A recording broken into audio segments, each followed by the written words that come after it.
கொஞ்சம் ரொம்பவே வருத்தமாக இருக்குது ப்ரோ. இது ஸ்டார்டிங் நம்ம வந்துட்டு எதிர்பார்த்தது ஒன்று, ஆனால் நடக்கிறது வேறு ஒன்று. இந்த படத்தை எனக்கு தெரிஞ்சு அப்போவே விட்டுருந்தா கூட செலிப்ரேட் பண்ணிவிட்டு முடிச்சிருக்கலாம். ஆனால் இது வந்து ஏன் இப்படி இழுக்கிறாங்கன்னு தெரில. இப்போ நிறைய பேர் சொல்கிறாங்க இந்த மாதிரி படம் வராது, இப்போதைக்கு வராது, எலெக்ஷனுக்கு அப்புறம் தான் சொல்லி. சத்தியமாக அதெல்லாம் நம்பாதீங்க.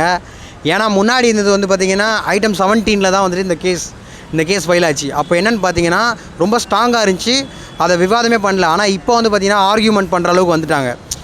என்ன ஆர்கியூமெண்ட்டில் சொல்லியிருக்காங்கன்னா, படத்தை வந்துட்டு நீங்கள் சர்டிஃபிகேட் கொடுக்குறதுக்கு முன்னாடி டேட்டை ஏன் அனௌன்ஸ் பண்ணீங்க அப்படின்னு சொல்லிட்டு அவங்க கேட்டிருக்காங்க அவங்க தரப்புலேருந்து. அதுக்கான விவாதத்தையும் இவங்க சைட்லேருந்து எடுத்து வச்சாச்சு. ஸோ இப்போ வந்துட்டு இது வந்து ஆர்கியூமெண்ட்டுக்கு லெவலுக்கு வந்துருச்சு. ஸோ இன்னும் கூடிய சீக்கிரத்தில் இந்த படத்துக்கு சர்டிஃபிகேட் கிடச்சிரும், கண்டிப்பாக கிடச்சிரும். நம்ம வந்துட்டு எனக்கு தெரிஞ்சு பிப்ரவரியில் இந்த படத்தை கண்டிப்பாக பார்த்துருவோம். அதுதான் அவங்க பிளான் என்னென்னா, இந்த எலெக்ஷனுக்கு வரைக்கும் தள்ளிட்டு அதுக்கப்புறமா வந்துட்டு படத்தை ரிலீஸ் எனக்கு தெரிஞ்சு அதுக்கப்புறமா அவங்க இதுக்கே பயந்துட்டாங்கன்னா இது வேஸ்ட்டு. ஒரு படத்தை விடுறதுக்கு வந்துட்டு இந்த மாதிரி பயந்தாங்கன்னா இது வேஸ்ட். ஏன்னா இந்த மாதிரி இஷ்யூ வேறு எந்த படத்துக்குமே வந்ததில்லை. இதுக்கு முன்னாடி வந்த நிறைய படங்கள் பார்த்திங்கன்னா இதை விட அதிகமான அரசியல் இருக்கிற படங்களே இருக்குது. ஆனால் ஏன் இந்த படத்துக்கு பர்டிகுலராக இவ்வளோ அழுத்தத்தை கொடுக்குறாங்கன்றது எனக்கு நம்ம பார்க்குறவங்க எல்லாருக்குமே தெரியுது. இது ஒரு அரசியல் தான் பண்ணுறாங்க அப்படின்ட்டு. இது வந்து அதுதான் பயம் அப்படின்னு எடுத்துக்கிறதா இருந்தால் கண்டிப்பாக அவங்க அதுக்கு பேர் அதுதான். உண்மையாகவே பயப்படுறாங்க.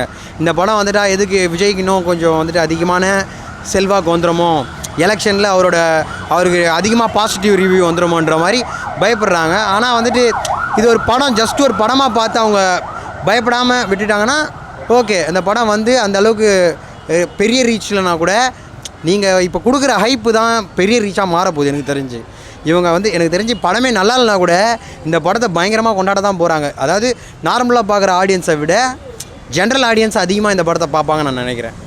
ஒன்றும் இல்லை ப்ரோ, ஸ்டார்டிங்கில் வந்துட்டு நம்ம வந்து படம் ரிலீஸ் ஆச்சுன்னு வச்சுக்கல, தளபதி விஜய் டைட்டில் கார்டு வரும். இதுவே அவர் அரசியல் வந்து ஜெயிச்சதுக்கப்புறம் வந்ததுக்கப்புறம் முதல்வர் விஜய்னு வரப்போகுது. அதுக்காக வெயிட் பண்ணிட்டுருக்கோம். அவ்வளோ சிம்பிள் தான் ப்ரோ. எலெக்ஷனுக்கு அப்புறம் வந்தால் எலெக்ஷனுக்கு அதெல்லாம் விட மாட்டாருங்க ப்ரோ. இவனுக்கு ஆட்சியில் இருக்கிறக்கும் எலெக்ஷனுக்கு அப்புறம் வந்தால் அப்புறம் நம்ம தளபதியோட படத்தை அப்படியே பார்க்கணும். ஏன் தளபதி படத்தை பார்த்து இந்த அளவுக்கு பயப்படுறாங்க? தளபதி படத்தை பார்த்தா தான் ப்ரோ அவங்களை கட்சியில் தோத்துட்டா என்ன பண்ணுறது, அந்த பயம் ஒன்று இருக்குல்ல ப்ரோ. விஜய்க்கு தான் ப்ரோ இவ்வளோ எதிர்ப்பு தெரிவிக்கிறாங்க. கேசரியே விட்டாங்க. அப்போ இவருன்றதுனால தான் இவ்வளோ தடை வருது. பார்க்கலாம், என்னன்னு தெரியல, பார்க்கலாம். இல்லை எதாக இருந்தாலும் தளபதி தான் பார்க்க தான் போகிறோம். இன்னும் பொங்கலே வரல ப்ரோ. பொங்கல் எப்போ வருதோ அப்போ தான் ப்ரோ நாங்கள் அவர் படத்துக்காக வெயிட் பண்ணிருக்கோம். அப்போ தான் ப்ரோ சொல்லியிருந்தாங்க. அதுவும் போஸ்ட்போன் பண்ணியிருக்காங்க. என்ன பண்ண போகிறாங்கன்னு தெரியல. பேசலாமா வேணாமா? ஜனநாயகன் இன்னைக்கு கேஸ் பார்த்தீங்கன்னா திருப்பி வரல. படம் வருமா வராது, என்னதான் நினைக்கிறீங்க? படம் வரும் கன்ஃபார்ம். கான்ஃபிடெண்ட்டாக இருங்க. கன்ஃபார்ம் தலைவர் படம் தேட்டரில் தான் வரும். அதில் எந்த மாற்றம் இல்லை. இன்னும் கொஞ்சம் லேட் ஆகும், அவ்வளோதான். ஏன் தளபதி படத்துக்கு மட்டும் இந்த அளவுக்கு பண்ணுறாங்க? அதுதான் பதில், ஆன்சர் உங்ககிட்டே இருக்குது. தளபதி படத்துக்கு மட்டும் ஏன் பண்ணுறாங்கன்னு காரணம் தளபதி தான். அவர் எங்கே வளர விட்டோம் நம்மளோட மீறி மேலே போயிடுவாரோ, அவர் இன்னும் நல்லது பண்ணிடுவாரோ. இவர் வந்து ஒரு அரசியல் ஆரம்பிக்கிறார், ஜெயிச்ச கட்சி கூட இல்லை. இப்போ ஆரம்பிக்கிற புது கட்சியை பார்த்து பயப்படுறாங்கன்னா எந்த அளவுக்கு நீங்கள் பண்ணியிருக்கீங்க. உங்கள் மேலே ஒரு நம்பிக்கை, ஒரு கான்ஃபிடெண்ட்டாக இருந்தால் புது கட்சி அவங்க வரட்டுமே, என்ன வேணால் பார்த்துக்கலான்னு கான்ஃபிடெண்ட்டாக நிற்க வேண்டியதானே. சரி விடுங்க, அது அரசியல். இது படத்துக்கு வருவோம். நீங்கள் இப்படி வாங்க. கேசரி நினச்சிருந்தோம், கேசரியே விட மாட்டாங்க. இவங்களுக்கு கேசரி பாயாசம் அதெல்லாம் பிரச்சனை இல்லை. அந்த கேசரி யார் கையில் இருக்குது அதுதான் இங்கே பிரச்சனை. கேசரியில் ஸ்பெஷலாக ஏதோ பண்ணியிருக்காரோ? கண்டிப்பாக. அப்படி அதே கேசரினா அப்படியே விட வாய்ப்பு இருக்குது. அந்த கேசரியை இவர் எடுத்துட்டார்ல, யாருன்னா நம்ம தளபதி எடுத்துட்டார். அதான் இவர் கையில் கேசரி போனால் என்ன ஆகும்னு இவருக்கே தெரியும். எந்த மக்கள் படம் கொடுத்தாலே இவர் பிராண்டாக மாற்றி அந்த நம்பர் 1 பிராண்டுன்னு காட்டுறவர். இவர்கிட்ட கேசரி கொடுத்தா என்ன பண்ணுவார்? அதான் பண்ணியிருக்காரு, ஏதோ சம்பவம் பண்ணியிருக்காரு.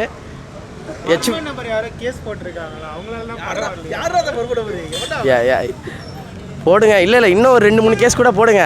இன்னும் நல்ல ப்ரொமோஷன் ஆகட்டும், அவ்வளோதான். அவங்களுக்கு இக்னோர் நெகட்டிவிட்டி. அவங்கள இப்போ நம்ம பேசுகிறோம் பாருங்கள், அந்த பேச்சு கூட வேணான்ற அவங்க ப்ரொமோஷனுக்காக இவருக்கு போட்டிருக்காங்க, அவ்வளோதான். அவரை இக்னோர் பண்ணிட்டாலே அது இதோட பெரிய பிரச்சனை நம்ம ஃப்ரெண்டில் இருக்குது. பேக்கில் இருக்கிறல பிரச்சனை பார்த்துட்டு என்ன பண்ண போகிறோம்? இல்லை ஓடிடியில் வரும். படம் ரிலீஸ் ஆகி 1 மாதம் கழித்து வரும். வெயிட் பண்ணுங்கள். அமேசான் பிரைம் தான் வாங்கியிருக்காங்க. நம்ம மாஸ்டருக்கு நடந்தது ஊருக்கே உலகத்துக்கே தெரியும். அந்த கோவிட் டைமில் எவ்வளோ படம் வந்து ஓடிடியில் விடுன்னு சொல்லியும் இல்லை நான் தேட்டரில் தான் விடுவேன்னு சொல்லி ஜனவரி 13 விட்டாங்க. அதனால தேட்ரு திருப்பி மீண்டு வந்தது நிறையா நியூஸ் பேப்பரில் போட்டிருக்காங்க. வேணா அது போய் பார்த்துக்காங்க. தப்பு ப்ரோ இதெல்லாம். ஒரு படம் கடைசி படம் அதை இவ்வளோ தினம் டிலே பண்ணுறதுன்றது எந்த ஒரு ஆக்டருக்குமே வரக்கூடாது. இப்போது ரீசெண்டாகவே நிறைய பேருமே ஹேட்ரஸே இப்போ யோசிக்கிறாங்க, இவ்வளோ பண்ணுறோமே பேசாமல் பண்ணிட்டு பொழஞ்சிடலாம்ல, பண்ணிட்ட பிறகு நீங்கள் ஹேட் பண்ணுங்களேன், பண்ணாத மாதிரி ஹேட் பண்ணுறீங்க, தப்பு தானே அது. இப்போ ஒரு படம் வருது, அவங்க எவ்வளோ உழைப்பு போட்டிருப்பாங்க, கடைசி படத்துக்கான ரெஸ்பெக்ட் எவ்வளோ இருக்கும், அதெல்லாம் ஒரு பேசிக்காக இல்லாமல் நீங்கள் பாட்னு கேஸை போட்டு இந்த அளவுக்கு கொண்டு வந்திருக்கு எதுக்காக? ஏன்? முதல் காரணம். ரெண்டாவது காரணமும் ஒரு நேஷ்னல் அவார்ட் கொடுத்த படத்தை ரீமேக் பண்ணுறோம், அதுக்காக எவ்வளோ? சரி, நீங்கள் நிறைய பேர் சொல்கிற மாதிரியே விஜய் தளபதி சார் வந்து இதாக பண்ணியிருப்பார், அண்ணன் வந்து எதாவது பெருசாக வெயிட்டாக எடுத்து, ஏன்னா அவர் தான் ரைட்டிங் வேறு, அவர் தான் பக்காவாக தான் பண்ணியிருப்பார் அப்படின்னு கூட இருந்தாலும் சரி, ஓகே. அதனால் அரசாங்கம் என்ன அதில் பயந்துருமா? ஒரு நேஷ்னல் அவார்டு கொடுத்த படத்துக்கு ரீமேக் தான் அது. உங்கள் கவர்மெண்ட் அவார்டு கொடுத்த படத்தை நீங்களே பேன் பண்ணிங்கன்னா அது எந்த விதத்தில் நியாயம்? நீங்கள் சொல்கிற பகவத் கேசின்னு சொல்கிறத வச்சே நான் சொல்கிறேன். இப்போ எல்லாருக்கிட்டையும் கேட்டீங்க பகவத் கேசி ரேட்டு, அதுதான் சொல்கிறேன் நான். தளபதி படம் இது வரைக்குமே எதுவுமே ஓடிடியில் வந்தது கிடையாது. ஏன்னா மாஸ்டர் படமே வந்து பார்த்திங்கன்னா கோவிட் டைமில் ஓடிடியில் தான் ரிலீஸ் பண்ணுவேன்ட்டு நிறைய பேர் சொல்லியிருந்தாலும், ஏன் ப்ரொடியூசர் சைட்லேருந்தே சொல்லியிருந்தாலுமே கூட, இல்லை என் ஃபேன்ஸ் தேட்டரில் தான் பார்க்கணும் அப்படின்னு சொல்லி அந்த படத்தை ஒன் இயராக வெயிட் பண்ணி படத்தை விட்டு அந்த தேட்ரு ஊழியர்களுக்கும் லாபம் எடுத்துச்சு, ப்ரொடியூசர் சைட்லேயும் லாபம் கொடுத்துச்சு. அந்த மாதிரி சினிமாவை திரும்பவும் தேட்டருக்கு வர வச்ச ஒரு ஆள். ஸோ கண்டிப்பாக அந்த படத்தை வந்துட்டு ஓடிடியில் விட மாட்டாங்க. நாங்கள் கண்டிப்பாக நம்புகிறோம் இது தேட்டரில் தான் வரும். சென்னையிலேருந்து ஒரு மர்ம நபர் கேஸ் கொடுத்துருக்காரு, அதனால தான் படம். அதுதான் ப்ரோ, அந்த மர்ம நபர் யாருன்னு தான் இப்போ தேடிட்டு இருக்கிறோம். ஏன்னா படத்தையும் பார்க்கல, படத்தில் என்ன இருக்குன்னு தெரில, அது தெரியாமல் இவர் வந்து ஒரு இஷ்டத்துக்கு வந்து ஒரு ட்ரைலரை பார்த்து உடனே வந்துட்டு இந்த மாதிரி ஒரு கேஸ் ஃபைல் பண்ணுறதுங்கிறதெல்லாம் வேறு எந்த படத்துக்குமே வராது. இது வேணும்னே திட்டமிட்டு சதி பண்ணிக்கிறாங்க. சக்தி திருமகன் ஒரு படம் வந்துச்சு பார்த்தீங்களா? அது முழுக்க அரசியல் படம். அந்த படத்தை பார்த்துட்டு அதுக்கப்புறமா இந்த சர்டிஃபிகேட்லாம் கொடுக்க சொல்லுங்கள். அவங்களுக்கெல்லாம் அதெல்லாம் கொடுக்க மாட்டீங்க. ஏன்னா அந்த படத்தை தளபதி பண்ணியிருந்தாருன்னா நடக்கிற கதையே வேறு, அந்த மாதிரி இருக்கும் அந்த படம். இவங்களுக்கு பிரச்சனை அதுதான், பிரச்சனை வந்துட்டு தளபதி தான். இது வந்து படம் கிடையாது, படத்தில் நடித்தவர் தான். யார் சொன்னால் இது ரொம்ப மோர் பவராக இருக்குது அப்படின்றத தான் யோசிக்கிறாங்க. என்ன பண்ணாலுமே அந்த தனி ஒரு மனுஷனை அவரோட முகத்தில் இருக்க சிரிப்பை யாராலையுமே எடுக்கவே முடியாது. அவர் தைரியமாக ஸ்ட்ராங்காக, அதுதான் அந்த படத்துக்கு ரொம்ப சூப்பராக ப்ரொமோஷன் தான் பண்ணிகிட்ருக்குறாங்க. ஏன்னா இந்த படத்துக்கு வந்துட்டு எந்த ஒரு ப்ரொமோஷனும் தேவையில்ல, தளபதிங்கிற ஒரு ஆள் தவிர வேறு எந்த ப்ரொமோஷனும் தேவையில்ல. மற்ற படத்தை மாதிரி அந்த இன்ஸ்டாகிராம் செலிப்ரிட்டிஸை வச்சோ இல்லை வந்துட்டு பெரிய பேனரை அங்கங்கே பஸ் ஸ்டாண்டு ஃபுல்லாக ஒட்டி வாங்க வள்ளுவர் கோட்டத்தில் நாங்கள் வந்து இது வைக்கிறோம், அந்த மாதிரிலாம் எங்கள் தளபதிக்கு பண்ணவே வேணாம். ஏன்னா அவர் தளபதிங்கிறதே ஒரு பெரிய ப்ரொமோஷன். ஏன்னா பிராண்ட் நம்பர் 1 பிராண்ட் அவர் தமிழ் சினிமாவோட நம்பர் 1 அவர். ஸோ அவருக்கு ஒரு பெரிய ப்ரொமோஷனே வேணாம். ஆனால் இவங்க பார்க்குறாங்களோ சிபிஐயில் போயிட்டு வர 2 நாள் உட்கார வச்சுருக்காங்க ப்ரோ. அதுதான் ப்ரோ, அரசியல் வேறு ப்ரோ. அரசியலில் பல விஷயத்துக்கு நம்ம கோர்ட்டுக்கு போய் தான் ஆகணும், ஸ்டேஷன் போய் தான் ஆகணும், எல்லாருக்கும் பதில் சொல்லி தான் ஆகணும். ஆனால் சினிமா அப்படி கிடையாது. சினிமா வந்துட்டு சினிமாவோட ஒரு ஃப்ரீடமே வேறு. அந்த ஃப்ரீடமை அரசியலை புகுத்தி கெடுக்குறாங்கன்னா இப்போ நிறைய செலிப்ரிட்டிஸ் குரல் கொடுத்துருக்காங்கன்னா இன்னுமே நிறைய குரல் கொடுக்கணும். இந்த படத்துக்கு குரல் கொடுத்தீங்கன்னா தான் நாளை பின்ன இந்த படத்துக்கு பெரிய இது வராது. ஜெய்பீம்னு ஒரு படம் வந்தது இல்லை, அந்த படம் எப்படி இருந்தது? ஸோ என்னை பொறுத்த வரைக்கும் அரசியலை சினிமாவில் கலக்கக்கூடாது. கலந்தாலே எந்த படமும் ரிலீஸ் பண்ண முடியாது தான் என்னுடைய தாழ்மையான வேண்டுகோள். சீக்கிரமாக ரிலீஸ் பண்ணுங்கள். 5 மணி நேரம் பார்த்தீங்கன்னா கோர்ட்டு போயிருக்கு இன்னைக்கு ப்ரோ. அதுதான் ப்ரோ, லஞ்ச் பிரேக் கூட வேணான்னு சொல்லி. ஏன்னா அவர் வந்துட்டு இந்த படத்தை நம்பி இப்போ ப்ரொடியூஸ் பண்ணி எவ்வளோ பணங்கள் கொடுத்துருக்காங்க, எவ்வளோ டெக்னீஷியன்ஸ் ஒர்க் பண்ணியிருக்காங்க. இவங்களுக்கெல்லாம் வந்து பலனே வந்து பார்த்திங்கன்னா அந்த படம் ரிலீஸ் ஆகி அந்த படம் பிளாக் பஸ்டர் ஆகுறது தான். அதுக்காக தானே அவங்க அவ்வளோ கஷ்டப்பட்டுருப்பாங்க. அந்த படத்தில் அந்த படத்தில் நடித்த சின்ன கேரக்டர் கூட வெயிட் பண்ணிகிட்டு இருப்பாங்க. ஸோ இது தளபதிங்கிற ஒருத்தருக்காக நீங்கள் இது பண்ணி மொத்த பேரோட உழைப்பையும் கெடுக்குறீங்கன்னு தான் நான் சொல்லுவேன். இந்த படத்தை வந்து ரிலீஸ் பண்ணிட்டீங்கன்னா இது பிளாக் பஸ்டரோட முடிஞ்சிடும். நீங்கள் டைம் வேஸ்ட் பண்ண இன்னும் இழுத்து போனீங்கன்னா இது அரசியல்லே பெரிய மாற்றத்தை உண்டு பண்ணி தளபதிக்கு பெரிய பாசிட்டிவாக அமையும். அதுதான் ப்ரோ, இந்த படத்தை தான் விட மாட்டீங்க. சரி, தெரிய பார்த்தாவது மனசை தேர்த்துக்கலாம், தெரி படத்தையாவது விடுங்கடா. ஒரு ஃபெஸ்டிவல் பொங்கல் வந்தது, சரி பொங்கலுக்காவது அந்த படத்தை பார்த்து நம்ம மனசை தேர்த்திக்கலான்னு பார்த்தா அதுக்குமே சரி ஓகே, அது வந்து ப்ரொடியூசர், நம்ம தமிழ் சினிமா ப்ரொடியூசர்ஸ்லாம் வந்து பார்த்தீங்கன்னா எங்கள் படம் வருது கொஞ்சம் தள்ளி வைங்க, எங்கள் படம் வருது தள்ளி வைங்க அப்படின்னு சொல்கிறீங்க. அதுக்குமே எங்கள் தளபதியோட அந்த தெறி படத்தோட ப்ரொடியூசரு அவர் வந்து பார்த்திங்கன்னா ரொம்ப பெரிய மனசு பண்ணி படத்தை தள்ளி வச்சுருக்காரு. அதையாவது கொஞ்சம் சீக்கிரமாக ரிலீஸ் பண்ணுங்கள். ஏன்னா தளபதி ஃபேன்ஸ் நாங்களாம் கொஞ்சம் ரொம்பவே நொந்து போயிருக்கோம். தளபதியோட கடைசி படம் இவரை நல்லபடியாக செலிப்ரேட் பண்ணி வழி அமுச்சு வைக்கலான்னு அப்படின்னு சொல்லி நாங்கள் வெயிட் பண்ணிகிட்டு இருக்கும்போது இவ்வளோ பெரிய தப்பை பண்ணுறீங்க. ஆனால் இதுக்கெல்லாம் கண்டிப்பாக ஒரு நாள் பதில் சொல்லுவீங்க. அவர் வந்து அந்த சேரில் வந்து உட்காரும்போது நீங்கள் ஏன்டா பண்ணீங்கன்னு யோசிக்கிற அளவுக்கு இருக்கும். பார்த்துக்கங்க. அதான் எல்லோரும் சொல்கிற மாதிரி தான், தளபதி விஜய்னு ஸ்க்ரீனில் வரணுமா இல்லை தமிழ்நாட்டு முதல்வர் விஜய்னு வரணுமான்றதை முடிவு பண்ணிக்கோங்க. மனசுக்கு ரொம்ப கஷ்டமாக இருக்குது. பாவம் அவருக்கு இப்படி மாற்றி மாற்றி வந்து அரசியல்லையும் வந்து நிறைய சிக்கல்கள் இருக்குது. இந்த கரூர் இதெல்லாமே இருக்குது. அதுக்கும் கோர்ட்டில் கேஸ் போயிட்டுருக்கு. ப்ளஸ் இந்த படத்துக்கும் வந்து இது போயிட்டுருக்கு. அது பத்தாமல் இந்த சிபிஐ விசாரணை அது இதுன்னு எல்லாமே வந்து போட்டு நம்ம யோசிங்களேன், எல்லாமே நம்மளை போட்டு ஒரு மாதிரி அமுக்கிற மாதிரி இருந்தால் நமக்கு எப்படி இருக்கும்? ஸோ அது வந்து ஓகே, பொலிட்டிக்கல் லைஃப்னு வந்தால் கண்டிப்பாக இதெல்லாம் சகஜமாக தான் இருக்கும். ஏன்னா எம்ஜிஆர் வந்திருக்காரு, கலைஞர், இந்த அளவுக்கு பெரிய பெரிய சினிமாவில் இருந்தவங்களாம் பெரிய பெரிய ஆளுங்களாம் வந்து சினிமாலேயும் சக்சீட் பண்ணியிருக்காங்க, இது பொலிட்டிக்கல் லைஃப்லேயும் சக்சீட் பண்ணியிருக்காங்க. வரச்சல ராஜன் சொல்வார்ல, என்னைக்கு அந்த அம்மாவை தள்ளி விட்டாங்களோ அன்றைக்கி அவங்க வந்து டாப்பில் போயிடுச்சு, மற்றவங்களாம் கீழே போயிட்டாங்க. அதே தான், என்றைக்கு இந்த படத்தை வரக்கூடாதுன்னு நினைக்க ஆரம்பித்தாங்களோ அப்போவே அவங்க தோத்துட்டாங்க. தம்மா துண்டு கோர்ட்டு சத்தத்து மேலே நம்பிக்கை வச்சதை உங்கள் மேலே வச்சுருந்தா நீங்கள் எப்பயோ ஜெயிச்சிருக்கலாம். இதுதான் மேட்ரு. ஏன் தளபதியை பார்த்து இந்த அளவுக்கு பயம்? அதுவும் இந்த படத்துக்கு ஒரே ஒரு 2.5 மணி நேரம் படத்தில் அரசியலே மாறிடுமா? அவரோட நீங்கள் இதுக்கான பதில் எப்படின்னா, அவரோட பேசுகிற அந்த கட்சி மீட்டிங்லாம் இருக்குல்ல, இந்த பொதுக்கூட்டம் இருக்குல்ல, அந்த பொதுக்கூட்டத்தில் எவ்வளோ பேசியிருப்பார், அந்த பொதுக்கூட்டத்தில் வர இம்பேக்ட் எவ்வளோ பெருசாக இருக்கும்.